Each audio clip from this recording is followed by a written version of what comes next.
Selamat pagi, saya Dewi Kumalasari dari Kulineri I, nomor absen 29.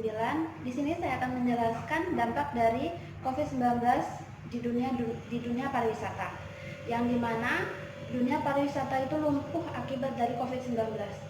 Apakah kalian tahu? Mari kita kupas secara dalam lagi dan kita akan kupas satu persatu. Yang pertama, kita akan kupas mengenai the word of hospitality. Apakah itu the word of hospitality? Ya, pasti kalian sudah tidak asing lagi mengenai dunia hospitality. Dunia hospitality adalah dunia yang membahas tentang liburan, traveling, hotel, restoran, motel, dan lain-lain. Selain itu, di dunia pariwisata juga sangat menyerap banyak tenaga kerja, di antara lain seperti office boy, front office, chef, security, waiter, waiters, dan lain-lain. Apakah kalian tahu kata hospitality berasal dari mana? Di sini saya akan mengupas lebih dalam lagi. Kata hospitality berasal dari hopes, dari kata hopes yang itu berarti tamu. Sikap hospitality sering diartikan juga sebagai sikap tuan rumah yang baik, atau sering juga diartikan sebagai keramah tamahan. Orang yang suka menjamu akan menciptakan suasana santai, ujar Henry J.M. Nowen. Sementara itu, dalam bahasa Inggris, hospitality didefinisikan dengan kata friendly atau ramah, yang murah hati, dermawan, serta menghibur para tamu yang datang dari belahan dunia manapun. Jika kita simpulkan, hospitality industry dapat diartikan sebagai macam industri yang mempunyai kegiatan yang berhubungan dengan keramah tamahan, pelayanan, hiburan, dan para tamu. Hospitality juga sering identik dengan perhotelan, namun sebenarnya hospitality memiliki sektor yang diartikan sebagai beberapa akomodasi yang sangat luas. Dapat juga diartikan apa sajakah bagian dari sektor-sektor hospitality industry. Yang pertama ada akomodasi, food and drink, travel and tourism, dan recreation. Mari kita breakdown satu persatu. Akomodasi adalah tempat di mana kita menyediakan tempat tidur, makanan, dan hiburan.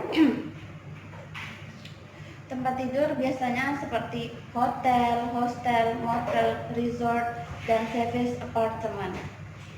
Selain itu masih banyak lagi pelayanan beberapa di antaranya, seperti ada di situs Airbnb yang kalian bisa temukan di situs ini beberapa akomodasi. Sedangkan motel adalah singkatan dari motor hotel. Akomodasi dikelola untuk para tamu yang transit selama perjalanan panjang. Biasanya motel juga menyediakan tempat parkir yang luas atau garase.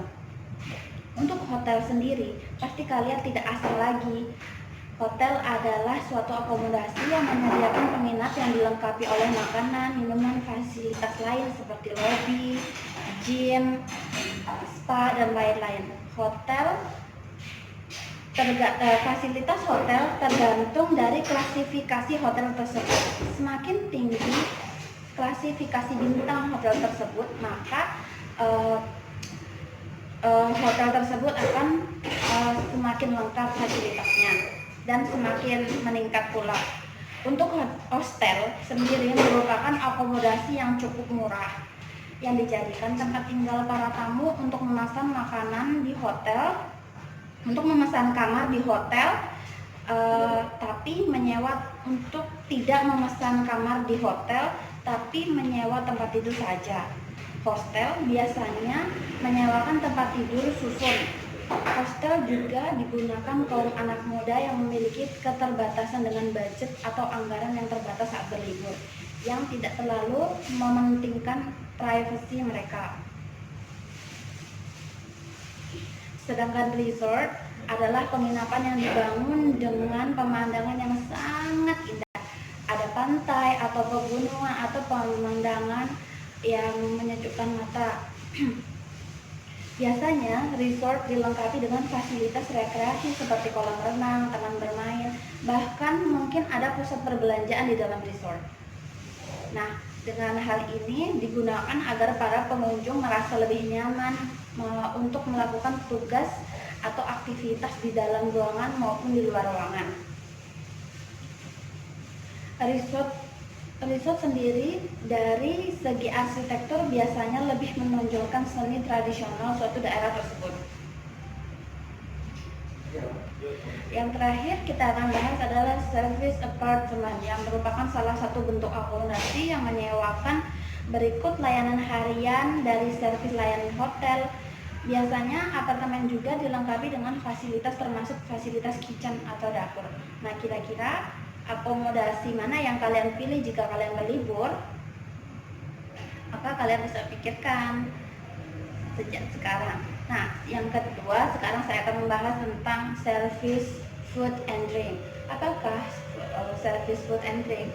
Jelas dari namanya kita sudah bisa mendefinisikan bahwa service food and drink adalah service yang bergelut di dunia makanan dan minuman seperti restoran, coffee and bar, tea and shop, and then catering, nightclub, dan lain-lain.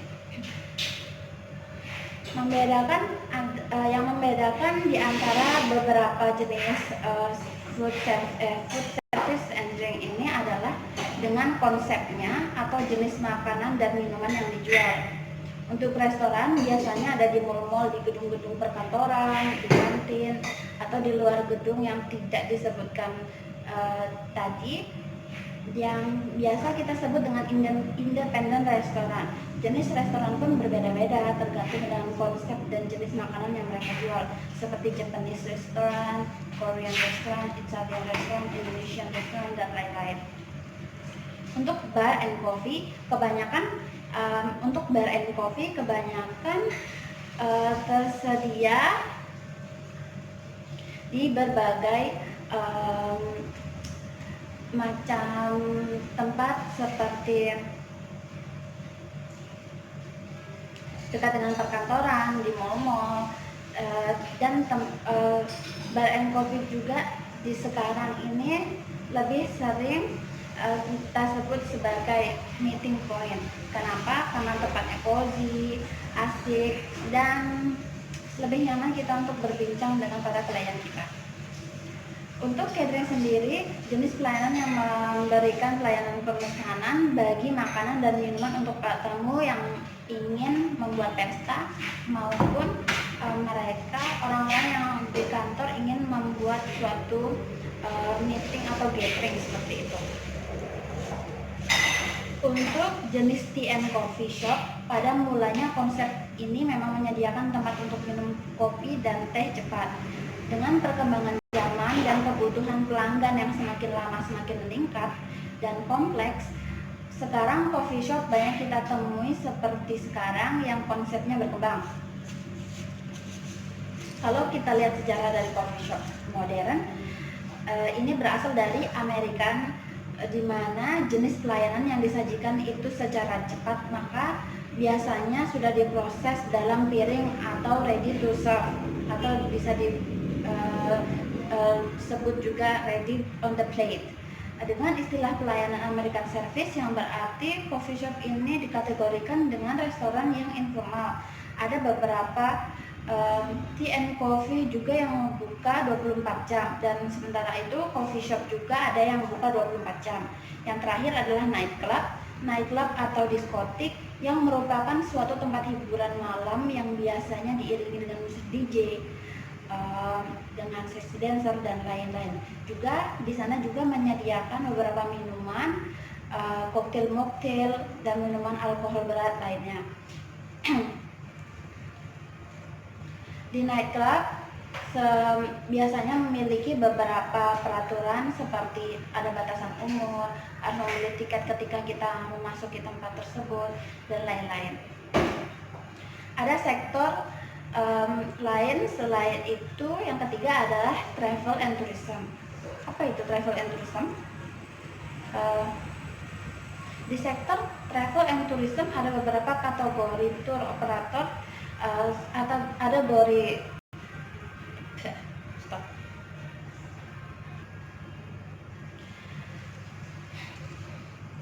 Di sektor travel and tourism ada beberapa kategori seperti tour operator, travel agent, online travel agent, dan lain-lain. Kita bahas dulu tour operator and travel agency. Kalian tahu perbedaannya antara tour operator kegiatan mencakup kegiatan bisnis, travel agent juga biasanya menjalani kegiatan tour. Jadi tour operator ini mengkombinasikan semua unsur yang melaksanakan tour, dari mengawasi transportasi, akomodasinya, dan kunjungan-kunjungan ke tempat yang sudah dijanjikan sesuai dengan paket wisata. Selain itu, kita juga menyediakan rent car, pemandu wisata, dan lain-lain.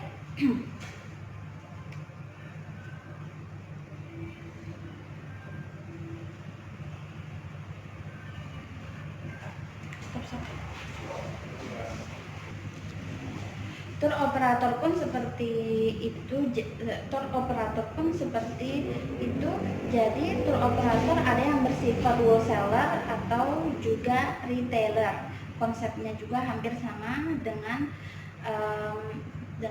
yang sebelumnya kita bicarakan. Sedangkan kalau kita berbicara online travel agent atau biasa kita sebut OTA, atau sebuah platform online yang menyediakan fasilitas pelayanan pembelian tiket pesawat, akomodasi, dan lain-lain sebagainya. Mungkin kalian sangat familiar dengan tiket.com, Traveloka, Agoda, Booking.com, dan lain sebagainya, yaitu merupakan jenis beberapa travel online agent yang ada.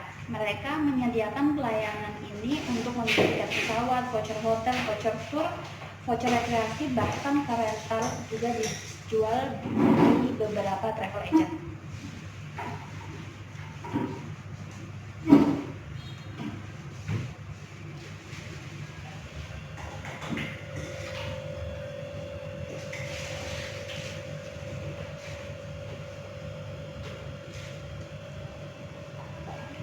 Travel and tourism ada juga yang travel tourism ada juga yang dinamai dengan cruise line, kasino, dan car rental. Untuk cruise line atau kapal pesiar adalah kapal yang dipakai secara khusus untuk tujuan rekreasi.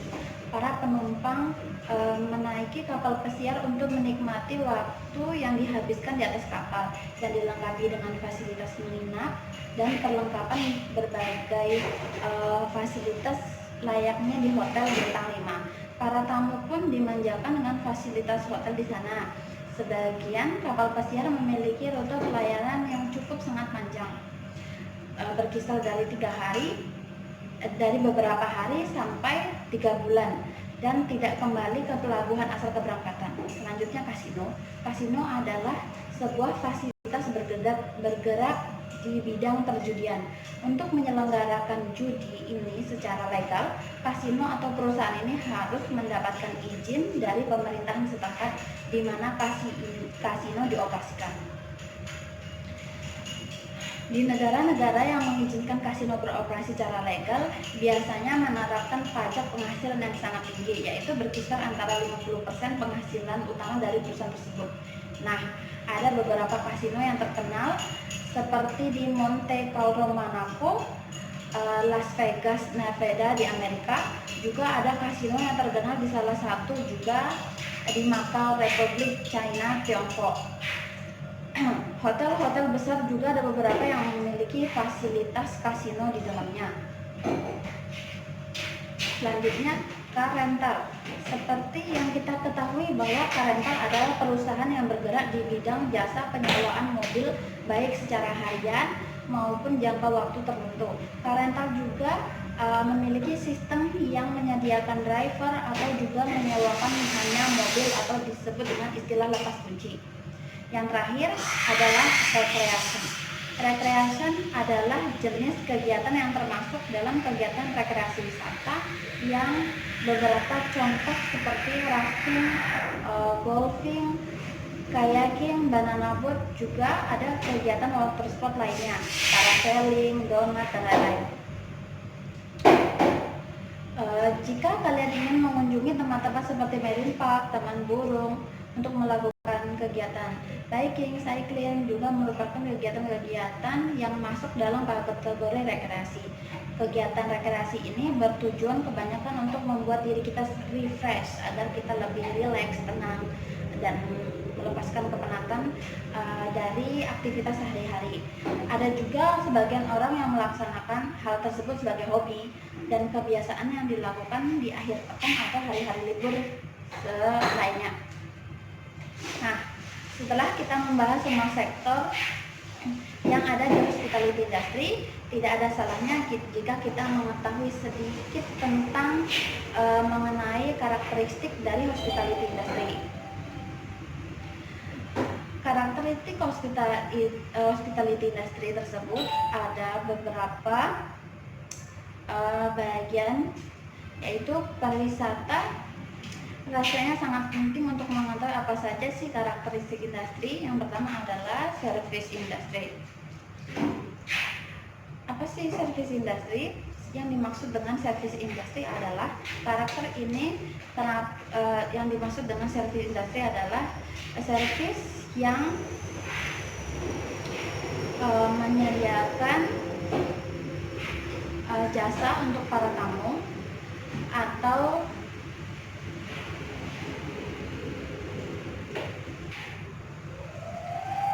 service industry maksud dari service industry. Maksud dari service industry adalah karakter ini kenapa industri pariwisata disebut sebagai industri atau industri jasa, karena masing-masing perusahaan yang membentuk industri pariwisata adalah perusahaan jasa yang menghasilkan barang atau jasa yang dibutuhkan oleh para wisatawan selama dalam perjalanan atau dalam hari libur mereka dengan daerah tujuan wisata. Daerah berproduksi ini semacam ini disebut sebagai produk lain dan masing-masing sebagai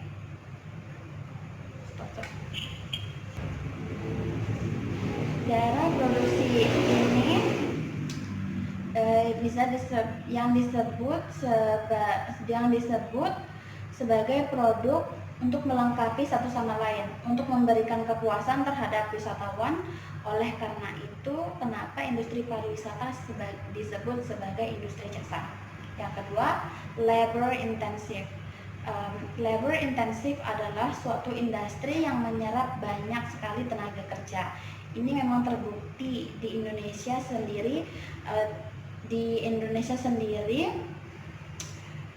Industri pariwisata merupakan penyumbang devisa tertinggi saat ini. 3. Capital intensive. Capital intensive adalah untuk membentuk atau membuat suatu produk di dunia industri pariwisata, misalnya hotel. Pembangunan hotel diperlukan modal yang sangat besar, dan investasi ini akan mengambil modal yang sangat besar dan lama pengembalian modalnya dibanding industri manufaktur lainnya.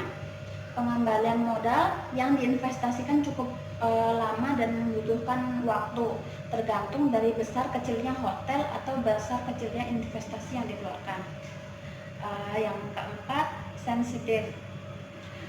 Industri pariwisata sangat sensitif terhadap keamanan dan kenyamanan para pengunjung atau tamu. Karena peristiwa ini, pastinya wisatawan yang datang untuk berwisata mencari kesenangan, tidak mau mengambil resiko atau menemui kesulitan lain, bahkan dalam perjalanan wisata mereka.